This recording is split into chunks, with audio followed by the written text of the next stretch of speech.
और अब देखते हैं इस वक्त की बड़ी खबर। फलस्तीन के राष्ट्रपति ने हमास और उसके दूसरे संगठनों को फौरन अपने हथियार सरेंडर करने के लिए कहा। राष्ट्रपति महमूद अब्बास ने कहा कि गाजा में हमास की कोई भूमिका नहीं होगी और वो अपने हथियार फलस्तीन की अथॉरिटी को सरेंडर कर दें। महमूद अब्बास यूनाइटेड नेशंस के पीस समिट को ऑनलाइन संबोधित कर रहे थे क्योंकि अमेरिका ने उन्हें वीजा नहीं दिया है।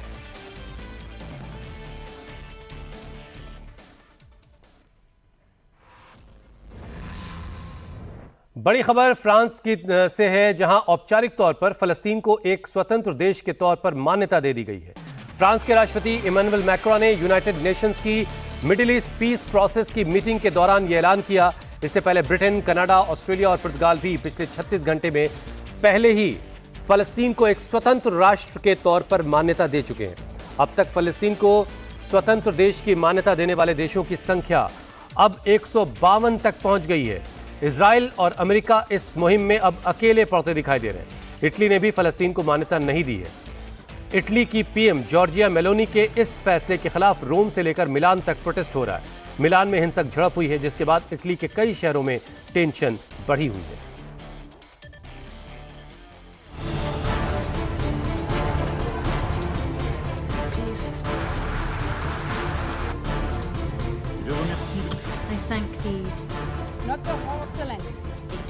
फ्रांस और सऊदी अरब द्वारा आयोजित सम्मेलन में अब तक फ्रांस के साथ साथ ब्रिटेन, कनाडा, ऑस्ट्रेलिया और पुर्तगाल भी फिलिस्तीन को एक अलग स्वतंत्र देश की मान्यता दे चुके हैं।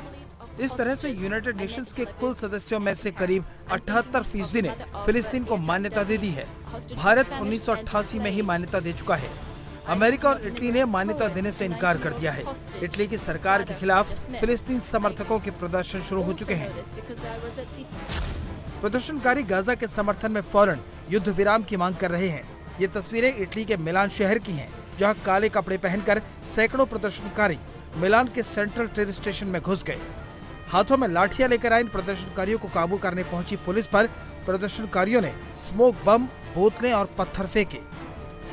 प्रदर्शन कर रहे लोगों ने पूरे स्टेशन में कई जगहों पर आगजनी और तोड़फोड़ की। सरकारी बिल्डिंगों और सामान को नुकसान पहुंचाया। ट्रेन रोक दी गयी, पोर्ट बंद कर दिए गए। रोम और मिलान शहर में 10 प्रदर्शनकारियों को हिरासत में लिया गया है। 60 से ज्यादा पुलिस वाले इस हिंसक प्रदर्शन में घायल हुए हैं। इटली की ही नेपल्स सिटी की तस्वीरें देखिए। ये इटली के दक्षिण में एक पोर्ट टाउन है। यहाँ से पोर्ट के जरिए बड़ा कारोबार होता है, लेकिन यहाँ पर प्रदर्शनकारियों ने सड़कों पर जाम लगाने की कोशिश की और रेलवे स्टेशनों पर भी प्रदर्शन किया। पुलिस ने प्रदर्शनकारियों को काबू में करने के लिए वाटर कैनन का इस्तेमाल किया। फिलिस्तीन को अब तक भारत के साथ साथ फ्रांस, ऑस्ट्रेलिया, कनाडा, ब्रिटेन और सऊदी अरब समेत 152 देश मान्यता दे चुके हैं, जबकि इजराइल, अमेरिका, इटली, जापान ने फिलिस्तीन को मान्यता नहीं दी है। जॉर्जिया मेलोनी अपना रुख साफ कर चुकी हैं। उन पर दबाव बनाने के लिए इटली में लगातार प्रदर्शन हो रहे हैं। अमेरिकी राष्ट्रपति डोनाल्ड ट्रंप आज यूनाइटेड नेशंस की जनरल असेंबली को संबोधित करेंगे। दूसरी बार राष्ट्रपति बनने के बाद ये पहला मौका है जब ट्रंप संबोधित करने वाले हैं असेंबली को। भारतीय वक्त के मुताबिक ट्रंप आज शाम को 6 बजे असेंबली को संबोधित करेंगे। अपने पिछले कार्यकाल में ट्रंप ने 4 बार महासभा को संबोधित किया था। अमेरिका ने दावा किया कि उसके वैज्ञानिकों ने मेंटल इलनेस, ऑटिज्म की वजह का पता लगा लिया है और इसकी दवा भी तलाश कर ली गई है। आज इसका ऐलान हो सकता है। इसके अलावा गाजा में इजराइल के ऑपरेशन के बीच फलस्तीन को मान्यता देने वाले देशों को लेकर भी ट्रंप अपने संबोधन में बोल सकते हैं। नक्सलियों के खिलाफ लगातार ऑपरेशन जारी है। छत्तीसगढ़ के नारायणपुर में 2 नक्सली मारे गए। इन दोनों पर 40 लाख रुपए का इनाम था। नक्सलियों के मारे जाने पर गृहमंत्री अमित शाह ने सुरक्षा बलों को बधाई दी। उन्होंने सोशल मीडिया पर लिखा कि लाल आतंक की रीढ़ तोड़ रहे सुरक्षा बलों ने नक्सलियों के शीर्ष नेतृत्व को ध्वस्त कर दिया है।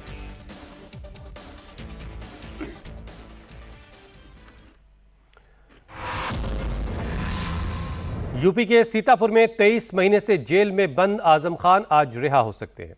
आजम खान के वकील ने बताया कि रिहाई का रास्ता साफ हो गया है और आज सुबह 7 बजे आजम खान को रिहाई मिल सकती है।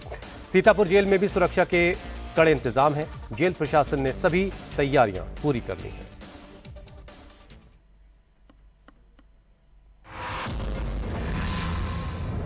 महाराष्ट्र के अकोला में शराब पीने को लेकर दो गुटों में ऐसा दंगल हुआ कि 4-5 लोग सीधे अस्पताल पहुंच गए। तेलंगाना की सीमेंट फैक्ट्री में मजदूरों ने ऐसा उत्पात मचाया कि पुलिस वालों के भी पसीने छूट गए। ऐसी ही एक्शन स्टोरी जानने के लिए देखिए ये खास रिपोर्ट। क्लब के बाहर भीड़ है, तभी देखिए अचानक से अफरा तफरी मच जाती है, भगदड़ सी हो जाती है। इसके बाद तो गेट पर ही देखिए महाभारत शुरू हो गई। दो गुटों के बीच दे दनादन स्टार्ट हो गया, जिसे जो सामने मिल रहा है बस एक दूसरे को मारे जा रहा है। दो गुटों के बीच इस संघर्ष में करीब 6 लोग घायल हो गए, जिनका अस्पताल में इलाज जारी है। लेकिन संघर्ष की इन तस्वीरों को देखिए, कैसे इस भगवा टी शर्ट वाले को दो लोग दे दनादन मुक्के से मार रहे हैं। इसके चेहरे, पीठ, पेट सब में केवल पंच ही पंच से वार हो रहा है। इस लड़के ने तो हाथ में खंभा ही उखाड़ लिया है, उसी से प्रहार कर रहा है। चंद मिनटों के दंगल के बाद से किसी तरह मामला शांत हुआ। तस्वीरें महाराष्ट्र के अकोला के वाशिम बाईपास क्षेत्र की है, जहां शराब पीने को लेकर दो गुटों में जमकर राड़ा हो गया। पुलिस के अनुसार यह विवाद शराब पीने के मुद्दे पर हुआ। घटना के बाद जूने शहर पुलिस ने मौके पर पहुंचकर कार्रवाई शुरू कर दी। दोनों गुटों के खिलाफ मामला दर्ज कर प्रक्रिया शुरू कर दी गई। कंक्रीट के मैदान में देखिए पीली टोपी पहने फैक्ट्री के वर्कर सामने पुलिस वाले पर पत्थरबाजी कर रहे हैं। 50 से ज्यादा वर्कर हैं, जबकि पुलिस जवान अकेला है। इसके बाद वर्करों ने दबाव बनाना शुरू कर दिया। फैक्ट्री के वर्कर्स ने ये देखिए केवल पत्थर ही नहीं बरसाए, बल्कि पुलिस वाले को डंडे से भी पीटा है।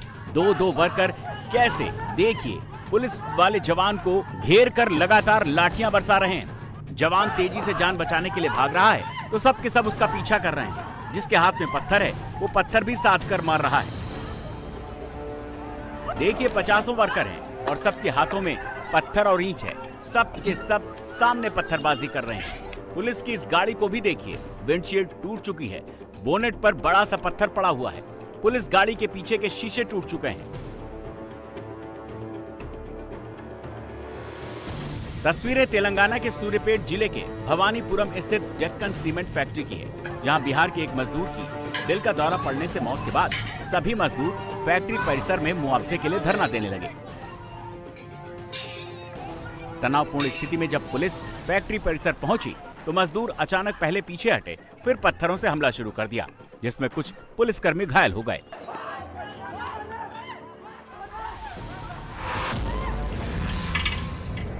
रात के अंधेरे में देखिए 4 लोग लाठी लेकर एक किसान को मार रहे हैं। आवाज साफ सुनाई दे रही है कि कैसे किसान को लाठी से पीटा जा रहा है। इधर देखिए ये दो लड़कियां भी सामने वाले पर पत्थर और लाठियों से वार कर रही हैं। मारधाड़ का ये सारा तमाशा एक भैंस को लेकर हुआ। तस्वीरें उत्तर प्रदेश के मैनपुरी की हैं, जहां फतेहपुर में दबंगों ने एक किसान के साथ मारपीट की, जिसका वीडियो सीसीटीवी में कैद हो गया। सीसीटीवी में कैद वीडियो के बाद अब वीडियो वायरल हो रहा है। वहीं पीड़ित की शिकायत पर पुलिस ने 4 लोगों के खिलाफ मुकदमा दर्ज कर लिया है। पुरानी रंजिश की वजह से यह मारधाड़ हुई, जिसमें एक आरोपी की गिरफ्तारी हो चुकी है और बाकी की 3 गिरफ्तारियों के लिए पुलिस कोशिश कर रही है।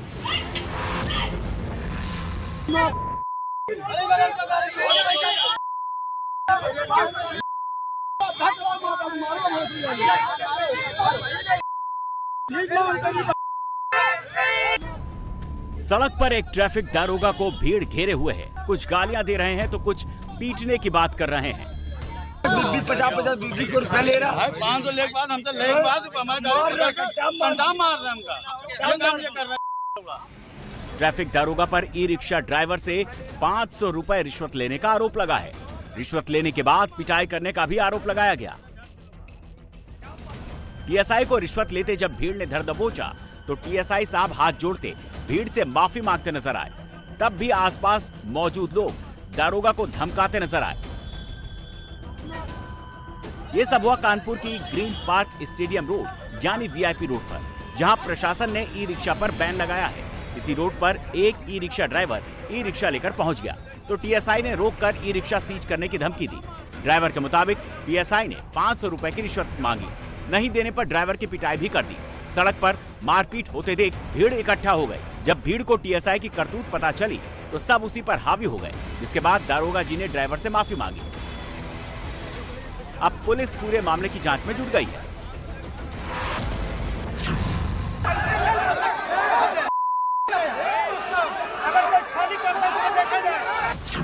नेता समर्थक ही आमने सामने आ गए। बैठने के लिए रखी कुर्सियां चलने लगी।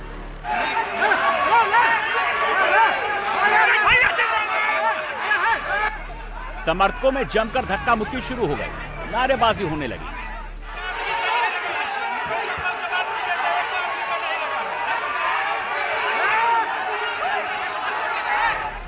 मंच पर बैठे दूसरे नेता बीच बचाव में जुट गए। समर्थक वर्करों से शांत रहने की अपील करते रहे।